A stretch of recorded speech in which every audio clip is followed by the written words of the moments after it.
Have you ever said to yourself, I'm not creative?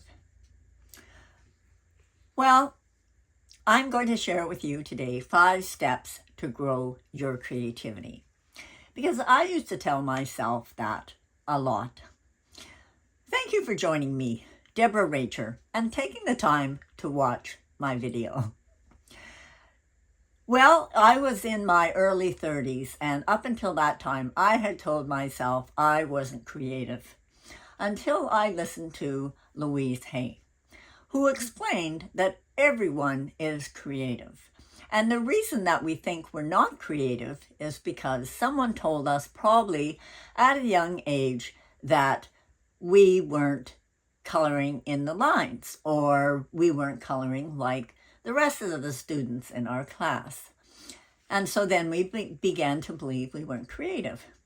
And once I heard that, I decided to stop telling myself I wasn't creative, because I recognized that I was creative in many areas of my life. Well, I'm very fortunate that during the pandemic, I was able to have some FaceTime calls with my little granddaughter, who was 3 years old at the time. And I recognized these 5 steps that I implemented to grow my creativity. So she was very creative, and she said to me, Grandma, I want to have a coloring contest, and I want to draw Winnie the Pooh. So my first thought was, I don't know how to draw Winnie the Pooh. And my second thought was, I want to be a role model, and I'm not going to tell her that, so I'm going to figure it out.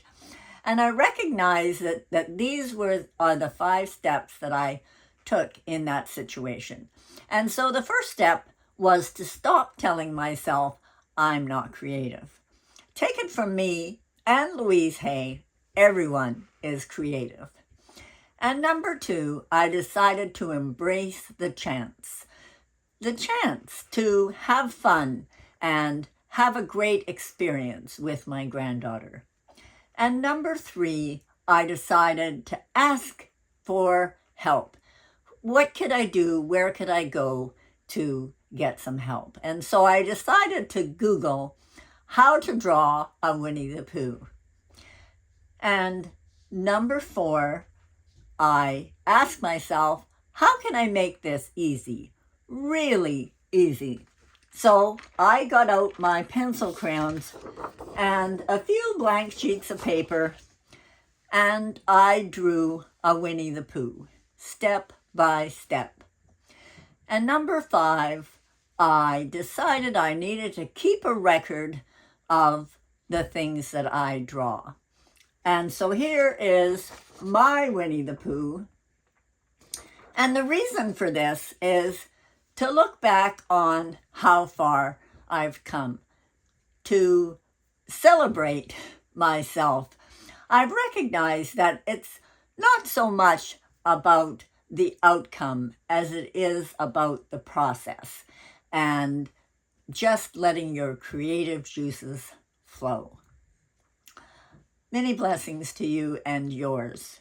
And if you enjoyed this video, please remember to subscribe, and I'll see you next week for another video. And I'd love it if you would give me a thumbs up and leave a comment, because I would be honored to reply to you. See you later.